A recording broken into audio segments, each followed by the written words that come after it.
교수님이 겪은 환자분들 중에서 이분은 정말 좀 대단했다. 이분처럼 하시면 좋겠다 하고 생각나시는 분이 혹시 있으실까요? 두 가지 경우가 있는데요. 전문의 따고 바로 이제 젊은사 때죠. 근데 환자분이 50대 중반, 아마 초반, 아마 저보다 조금 어리거나 지금 제 나이거나 그랬던 환자분인데 네.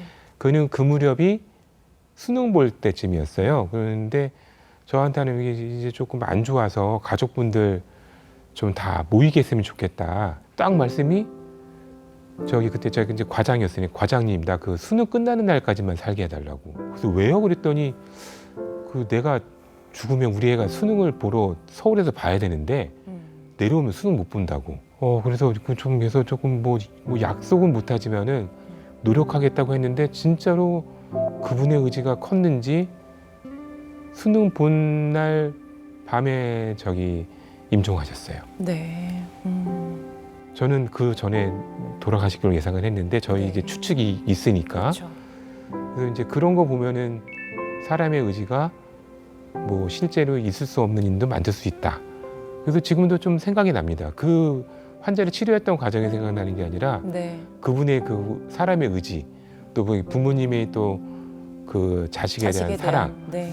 그런 게 지금 하나 생각나고 또 하나 지금 이제 저한테 열심히 다니는 분 중에 하나가 형제가 이게 두 분이 다 그 췌장암이 걸리셨어요. 그 자매죠, 자매. 한 분은 뭐 다른 병원 치료를 시작했고 한 분은 이제 저한테 다니셨는데 처음에 우리 가족은 뭐 불행해가지고 뭐 어쩌고저쩌고 했는데 동생분은 아마 좀 병원을 열심히 안 가신 것 같아요. 이제 다른 쪽으로 빠지신 것 같고 네. 그분은 저한테 열심히 다니셨습니다. 이제 치료도 계속 하고 쉬었다 치료했다 하지만 지금 8년 정도 되셨어요. 근데 동생분 어떻게 했냐고 여쭤봤더니 6개월 못 사셨어요.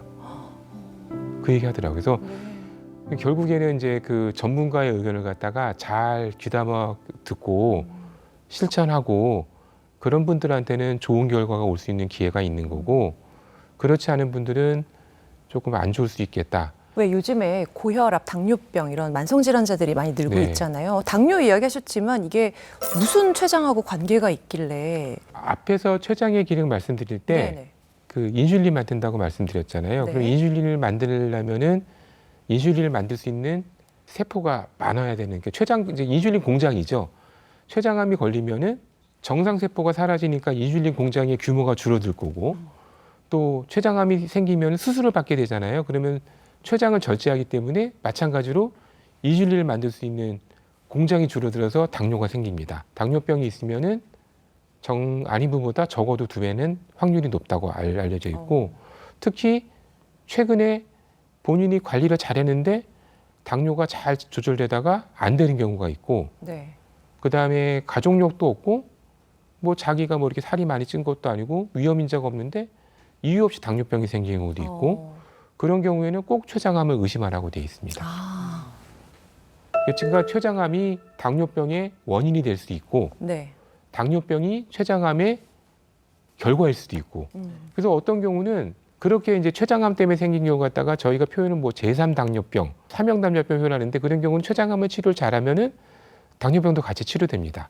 그렇다면 췌장암을 예방하기 위해서 우리가 일상에서 어떤 생활 습관을 가져야 하나요? 음식과 관계된 얘기가 첫 번째일 거고요. 네. 그다음에 많이 여쭤보시는 게 술, 담배. 그런데 첫 번째 담배. 네. 금연하면 30% 줍니다. 오, 30%나요? 오.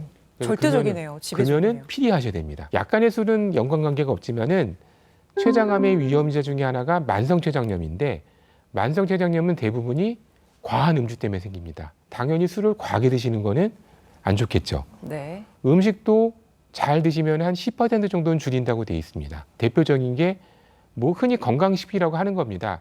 과일, 그다음에 뭐 야채, 그다음에 견과류 많이 드시고 그다음에 너무 기름기 많은 살코기는 적당히 드시고 네. 또 고기 안 드시면은 근육이 없어지니까 그러면 체력이 떨어지면 또 안 좋은 거니까 그리고 췌장은 몸에서 나온 에너지를 갖다가 쓰기 위해서 일을 하는 기관이기 때문에 운동 안 하면은 췌장이 과하게 일을 하고 지치죠. 그러니까 운동 열심히 하고 근육량 많게 하고 그러면 이제 췌장을 또 이게 좋게 하는 생활 습관이니까 그 정도 기억하시면 되지 않을까 생각합니다.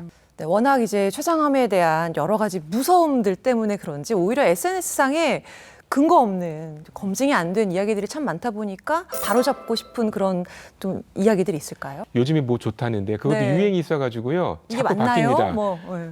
근데 뭐 하지 말라는 얘기는 안 합니다. 하지 말라고 해도 하시기 때문에 근데 항상 첫 번째가 일단 저한테 잘 다니시고 네.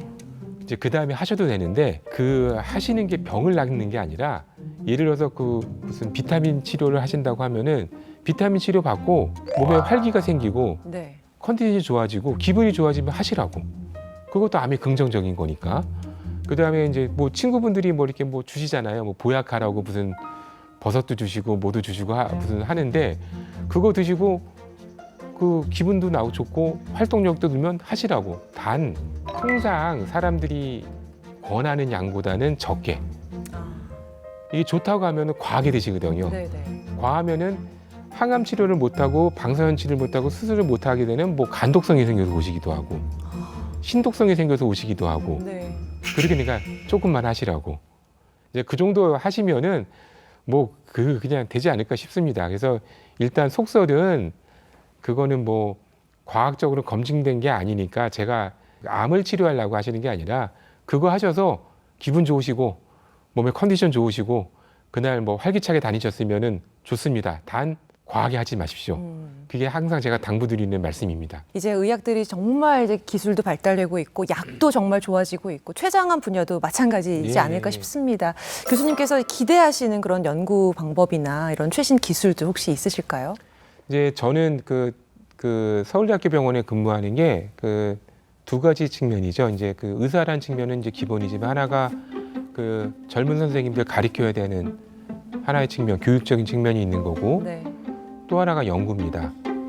저는 제 환자들이 제가 항상 감사하게 생각하는 게 조직 검사 많이 한다고 했잖아요. 그게 췌장 조직 검사. 네. 저희 기관에서 연간 한 200내 정도 하는데 대부분의 환자분들이 동의를 해주셔가지고 조직 검사한 검체를 갖고 최근에만 아마 미니 장기라고 해서 오가노이드 뭐 그런 얘기 나왔을 건데 네. 저는 환자율의 췌장암 오가노이드라고 하는 것 갖다가 수립을 해서 한 10년째 뱅킹을 하고 있습니다. 그래서 아마 뭐 세계에서 아마 손꼽는 정도로 제가 가지고 있습니다. 네. 이제 그걸 갖고 이제 하는 일이 뭐냐? 췌장암의 위험 인자에 관계된 마커를 찾는 일을 하고, 그 다음에 약물 치료에 표적이 될 수 있는 마커를 찾는 일도 하고, 새로운 약이 개발되면은 그 검체를 그걸 이용해서 환자한테 들어가기 전에 효용성이 있을까 검증도 하고, 그는 일련의 과정을 합니다. 네. 그러니까 결국에는 이제 췌장암이 지금은 어렵지만은 저 같은 임상 의사들이 현장에서 느낀 것 갖다가 반영해서 연구가 계속 진보가 된다면은 전에는 못 찾던 조기 발견 검사 방법, 혈액 검사를 할 수 있는 법도 찾을 수 있을 거고, 약물이 췌장하면 침투가 잘 안 된다고 하는데 침투할 수 있는 경로를 찾을 수도 있을 거고, 그 다음에 췌장암에 대한 기본적인 생물학적 지식이 쌓이면은 원인을 끊을 수 있는 방법도 찾을 수 있고, 뭐 표현이 조금 막연하긴 하지만은 옛날에 우보천리, 소곤으로 천리 간다, 뭐 우공이산, 우둔한 사람이 산도 옮긴다, 이제 그런 얘기가 있는데 그런 과정이 조금씩 진보가 되면은 뭐 우리 상아 씨가 제 나이가 됐을 때는 췌장암 별거 아니네, 뭐 그런 날이 오지 않을까 저는 기대하고 있습니다. 예.